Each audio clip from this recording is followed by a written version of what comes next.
ಇವಾಗ ನಾನು first of all ಶಾಲಾ ಅಭಿವೃದ್ಧಿಯ ಸಮುದಾಯದ ಭಾಗವಹಿಸಕ್ಕೆ ನಮ್ಮ ಶಾಲೆಯಲ್ಲಿ NGOs ಇಂದ ತುಂಬಾ ಸಹಕಾರವಿದೆ ಸರ್. ಫಸ್ಟ್ ಆಫ್ ಆಲ್ ಅವರು ನಮಗೆ ಮಕ್ಕಳಿಗೆ ಬ್ಯಾಗ್ಸ್ ಕೊಟ್ಟರು. Then after that infrastructure, challenging was infrastructure. ಮಕ್ಕಳೆಲ್ಲ ನೆಲದ ಮೇಲೆ ಕೂತ್ಕೊಳ್ತಾ ಇದ್ರು ಸರ್. ನಾವು NGOs ಹತ್ರ ಅಪ್ರೋಚ್ ಮಾಡೋದ್ಮೇಲೆ ತುಂಬಾ ವರ್ಷ ನಾವು ಮಾಡ್ತಾ ಇರೋ, ಬಟ್ ಈ ವರ್ಷ ನಾವು ಸಕ್ಸಸ್ ಆಗಿ ಅವ್ರ ಹತ್ರ ಕಲರ್ಫುಲ್ ಬೆಂಚಸ್ ಸಿಕ್ತು ನಮಗೆ. ಆಮೇಲೆ ರೌಂಡ್ ಟೇಬಲ್ಸ್ ಪ್ಲಸ್ ಮ್ಯಾಟ್ಸ್ ಎಲ್ಲ ಸಿಕ್ತು ಸರ್. ಮಕ್ಕಳಿಗೆ ಕುತ್ಕೊಂಡು ಪಾಠ ಕಲಿಯಕ್ಕೆ ಪೇರೆಂಟ್ಸ್ ಅದೆಲ್ಲ ನೋಡಿ ಎಲ್ಲ ಅಡ್ಮಿಷನ್ಸ್ ಚೆನ್ನಾಗಿ ಆಗ್ತಾ ಇದೆ. ಮತ್ತು ನಮಗೆ CWSN ಮಗು ವಾಟ್ಸಪ್ ಮೂಲಕ ನಮ್ಮ ಟೀಚರ್ಸ್ ಏನು ಮಾಡ್ತಾ ಇದ್ದಾರೆ ವಾಟ್ಸಪ್ ಮೂಲಕ ಹೇಳ್ತಾ ಇದ್ರು. CWSN ಮಗು ಸ್ಕೂಲಿಗೆ ಬರಬೇಕಾದ್ರೆ ತುಂಬ ಆಸೆ ಇತ್ತು. ವೀಲ್ ಚೇರ್ NGOsಗೆ ನಾವು ಅಪ್ರೋಚ್ ಮಾಡಿದ್ಮೇಲೆ ಅವ್ರು ವೀಲ್ ಚೇರ್ ಕೊಟ್ಟರು. ಅದು ಆ ಮಗು ನಡೆಯಕ್ಕೆ ಆಗ್ತಾ ಇರಲಿಲ್ಲ, ಬಟ್ ಅವ್ರು ಬರ್ತಾ ಇದೆ. ಆಮೇಲೆ ಪೋಷಕರಿಂದ ನಮಗೆ ತುಂಬ ಸಹಕಾರವಿದೆ ಸರ್. ಪೇರೆಂಟ್ಸ್ ಮೀಟಿಂಗ್ ಮಾಡ್ತಾ ಇದ್ದೀವಿ ನಾವು 15 days ಒನ್ಸ್. ಮನೆಯಲ್ಲಿ ನಾನು ಹೇಳ್ತಾ ಇದ್ದೆ, ನೀವು ಏನು ಮಾಡ್ತಾ ಇದ್ದೀವಿ ಮಕ್ಕಳು ಅಂತ ಅಡುಗೆ ಮಾಡುವಾಗ ಹೇಳಿ ಅಂತ. ಬಟ್ ಲರ್ನಿಂಗ್ ಇವರು ವಿದ್ಯಾದೀಪದಿಂದ ಅವ್ರು ಲರ್ನಿಂಗ್ ಕಾರ್ನರ್ ಮಾಡೋದಕ್ಕೆ ಅವ್ರು ಏನು ಮಾಡಿದ್ರು, ಲರ್ನಿಂಗ್ ಕಾರ್ನರ್ ಸೆಟಪ್ ಮಾಡಿ ನಮಗೆ ಫೋಟೋಸ್ ಎಲ್ಲ ಕಳಿಸಿದ್ರು sir. It was very like interesting. ಆಮೇಲೆ ನಮಗೆ ಸ್ಕೂಲ್ ಬಸ್ ಟ್ರಿಪ್ಗೆ ಸ್ಕೂಲ್ ಬಸ್ ಕೂಡ ನಮ್ಮ NGOs ಇಂದ ಸಿಕ್ತು.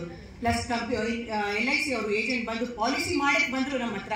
ಮಕ್ಕಳಿಗೆ ನಮಗೆ ಎಲ್ಲ, ಬಟ್ ನಾವು ಅವ್ರ ಮಧ್ಯೆ ಏನು ಬೇಡಿಕೆ ಇದ್ರು, ನಮಗೆ ಪ್ರಿಂಟರ್ ಬೇಕು ಶಾಲೆಗೆ, ನಮ್ಮ ಮಕ್ಕಳಿಗೆ ಪ್ರಿಂಟರ್ ಬೇಕು, ಕಲಿಕೆಗೆ ಇದಾಗಿದೆ ಅಂತ ಅವ್ರ ಹತ್ರ ಪ್ರಿಂಟರ್ ಇಸ್ಕೊಂಡ್ರು. ಯಾರ್ಯಾರು ಬರ್ತಾರೆ ಅವ್ರ ಹತ್ರ ನಾವು ಬೇಡಿಕೆ ಮಾಡ್ಕೊಂಡು NGOs ಪೋಷಕರು ಎಲ್ಲ ತುಂಬ ಸಹಾಯ ಮಾಡಿದ್ದಾರೆ.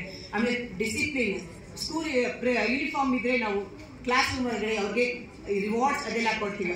ಅದ್ರ ಇದ್ರಾಗಿ ಮಕ್ಕಳು ಡಿಸಿಪ್ಲಿನ್ ಇಂದ ವಿತ್ ಯೂನಿಫಾರ್ಮ್ ಬರ್ತಾರೆ. ಅವ್ರು ಯೂನಿಫಾರ್ಮ್ ಹಾಕೊಂಡು ಬಂದ್ರೆ ಅವ್ರ ಪೇರೆಂಟ್ಸ್ ಜೊತೆ ಬಂದು ನಮಗೆ ಹೇಳ್ತಾರೆ ಸರ್. ಇವಾಗ ನಾವು ನಮ್ಮ ಮೇಡಮ್ ಕೊಡ್ತಾ ಇದ್ದೀವಿ.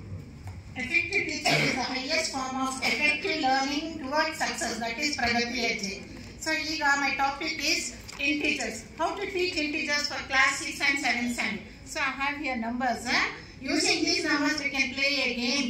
So here we'll use slow learners in this. Now one more I have here magic box. Using this magic box we can teach the children opposites. If I put a in card, it will come out.